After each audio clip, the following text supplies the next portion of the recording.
seguindo então com o nosso 3 em 1. Após ser questionado se usaria a viagem a Israel nesse final de semana para anunciar a mudança da embaixada do Brasil no país de Tel Aviv para Jerusalém, o presidente Jair Bolsonaro afirmou que pode talvez abrir um escritório de negócios na cidade. Há resistência por parte dos militares e da equipe econômica que temem consequências para as exportações brasileiras, principalmente por parte de países árabes que são grandes importadores de carne e de aves do Brasil. A ideia de abrir um escritório de negócios em Jerusalém partiu do Itamaraty com uma alternativa menos drástica, portanto. No entanto, é importante lembrar que Bolsonaro não descarta a transferência da embaixada para a capital de Israel e lembrou que Donald Trump levou 9 meses para tomar a decisão final de mudar a embaixada americana de Tel Aviv para Jerusalém. Vamos lá para o Rio de Janeiro, a gente começa agora com Carlos Andreasa. Essa viagem é muito importante porque é o presidente da República cumprindo uma promessa de campanha, né? O alinhamento, a aproximação, a orientação, sobretudo de ordem política, com Estados Unidos e Israel, especialmente com Israel estreitando uma relação. Outra promessa de campanha, porque promessa de campanha seria a transferência da Embaixada Brasileira para Jerusalém. Aí talvez tenha havido, Vera, uma curva de aprendizado, ou um freio de aprendizado, né?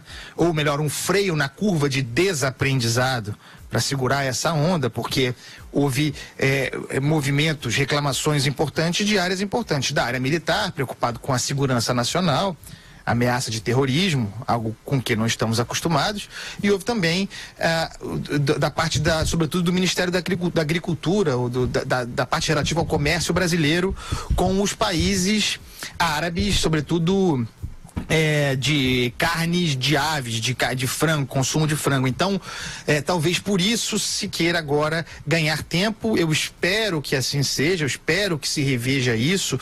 Nem toda promessa de campanha deve ser cumprida, inclusive porque geralmente as promessas de campanha são péssimas, não só do Bolsonaro, dos candidatos de modo geral. Então, de toda maneira, é uma viagem simbólica, como simbólica foi a dos Estados Unidos, essa também muito simbólica, a trazer dividendos políticos para o Bolsonaro, embora num reduto diminuto, certamente o da bolha em que ele infelizmente está contido. E aí, Vera Magalhães? Tenho dúvida dos dividendos políticos que se pode tirar disso. Eu acho que mais dividendos tem para o Netanyahu, que enfrenta uma forte crise interna, acusação de corrupção, e tem o presidente brasileiro ali fazendo agrados, mesuras, promessas. Então acho que quem vai tentar capitalizar mais vai ser o Netanyahu. E isso é um revés para ele, o fato de o Brasil não ir até lá para anunciar a mudança da embaixada, né? Depois dos Estados Unidos terem reconhecido e ainda terem feito esse reconhecimento posterior sobre as colinas de Golã, mais polêmico ainda.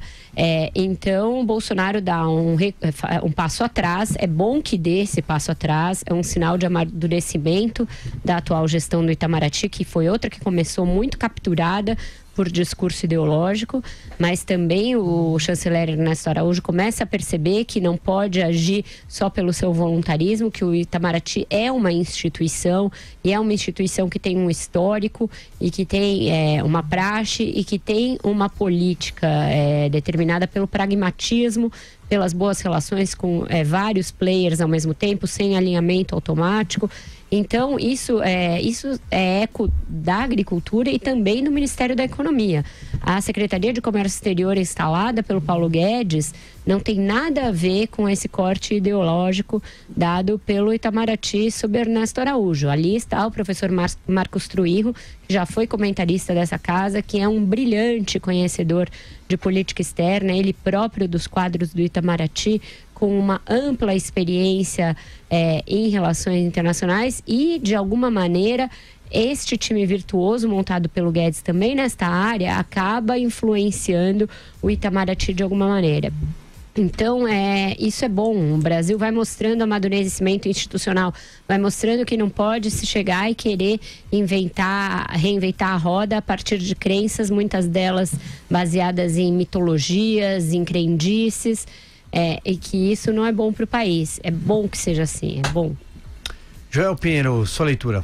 Quem tenta ganhar alguma coisa com essa visita é muito mais o Netanyahu. Tem eleições lá dia 9 de abril. E o Netanyahu, como a Vera disse aí, com acusações de corrupção bastante sérias, está bastante disputada a eleição. Não vai ser, se vencer, não será uma vitória fácil para o partido dele. E uma das coisas que ele apresenta internamente é que ele está melhorando as relações de Israel com outros países, está conseguindo se aproximar de diversos outros países, conseguir um apoio mais direto, seja dos Estados Unidos, agora do Brasil. Felizmente, Bolsonaro deu um passo atrás na coisa da embaixada, né? Que pra gente não tem nenhum ganho claro nisso aí. É apenas um jeito de se alinhar 100%, se de fato o Brasil for mudar a embaixada para Jerusalém, apenas um jeito de se alinhar 100% com a política externa da direita norte-americana, que defende essa posição ultra pró-Israel, acima de qualquer coisa, acima de qualquer violação de direitos humanos, indo contra a posição brasileira, que é muito mais sensata, né? Que olha, não tem mocinho e bandido na questão de Israel. Temos que lutar pela convivência, temos que lutar por uma solução que funcione para israelenses, que funcione para árabes. O Brasil tem uma boa relação com o mundo árabe. Eu lembro que enquanto o Bolsonaro falava de mudar a embaixada de Israel, o general Mourão, por outro lado, fazia questão de se encontrar com lideranças árabes para dizer que não, olha, não vai ser assim, o Brasil não vai abandonar uma relação tão mutuamente benéfica como essa. O Brasil não tem por que fazer isso. Eu espero realmente que o Bolsonaro, a dar esse recuo, na verdade uma indicação de recuo, ele deixou no ar aí o que será que vai acontecer. Acho que a decisão só vai surgir mesmo daqui a meses. Eu acho que no fundo o governo está torcendo para que essa questão seja esquecida e, portanto, não seja mais cobrada essa promessa, porque viu que não deve ser um bom negócio. Mas vamos torcer para que, de fato, fique um escritório de negócios ótimo. Queremos nos aproximar mais de Israel, claro, mas comércio, tecnologia, queremos tudo isso. Não queremos adotar um lado de uma forma unilateral, 100% pró um dos times aí, numa briga política muito complexa, sendo que o Brasil tem relações com os dois lados dela e nos importa, acima de tudo, a paz, e não uma vitória e a destruição de um lado por outro. Drazas quer complementar, certo? Eu queria, para plantar uma pulga atrás da nossa orelha, considerando a mentalidade revolucionária desse governo. Não nos surpreendamos se, contrariando esse discurso feito aqui no Brasil, de escritório de negócios, o presidente da República chegar em Israel e anunciar a mudança de embaixada. É possível. É difícil, então, as condições são difíceis, mas nós já vimos, aliás, diariamente nós vemos o presidente fazer esse tipo de movimento. Um anúncio mais ou menos, um movimento até meio do caminho, uma projeção, plantando aqui e acolá uma informação para depois recuar ou mesmo surpreender. É da natureza deste governo. Então, a gente está aqui fazendo uma análise racional, mas a gente sabe que a mentalidade revolucionária normalmente se impõe sobre esse governo. Então, para dizer que não tomamos uma surpresa, tudo pode acontecer, porque é isso, né? Realmente, quando a gente se refere a um governo e diz que tudo pode acontecer saindo desse governo, isso é ruim, não é bom. A gente quer um governo previsível. Para a população, para a sociedade, é bom um governo previsível, cujos passos possam ser previstos, projetados.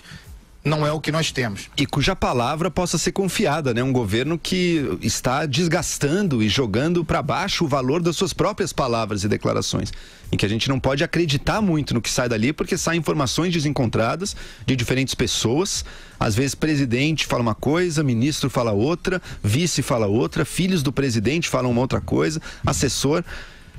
A palavra está desgastada, a palavra está perdendo sua função fundamental, que é informar, e tem sido usada cada vez mais para enganar. Isso é muito grave, vindo do governo, vindo da instituição que, mais do que tudo, deveria primar pela ordem e pela justiça e pela verdade dentro do país.